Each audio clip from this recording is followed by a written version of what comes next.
Hi, this is Logan, and today I'm going to be presenting on challenge assessment number 3.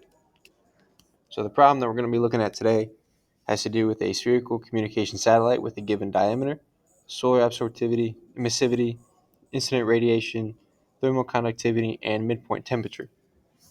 So we're supposed to find the surface temperature and the heat generation rate.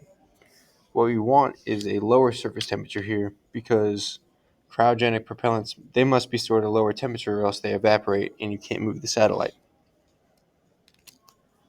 So first, I started with some hand calculations using first the conduction equation. I simplified that because it is a steady state problem with a constant k value and approximated it as a one-dimensional sphere.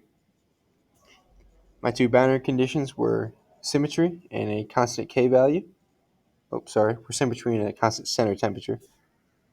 I then integrated that twice to solve for the temperature distribution equation. Over here, I then plugged in the boundary conditions to simplify that temperature distribution equation. Then I use Q dot radiation and Q dot solar to find Q triple prime, and then I plugged that back in to find the surface temperature. And I found that as you increase the radius, the temperature of the outer surface also decreases. So the larger the satellite, basically, the lower the edge temperature, which is what we want. I then adjusted the K value, or the thermal conductivity, with that gray line being the value with the lowest K value and also the lowest surface temperature. So when we want this lower surface temperature, we want to choose a material with a lower K value to bring that down.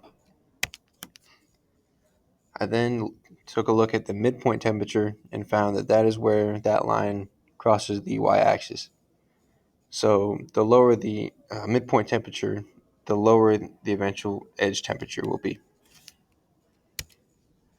And lastly, I adjusted the heat generation rate just to see what that would do.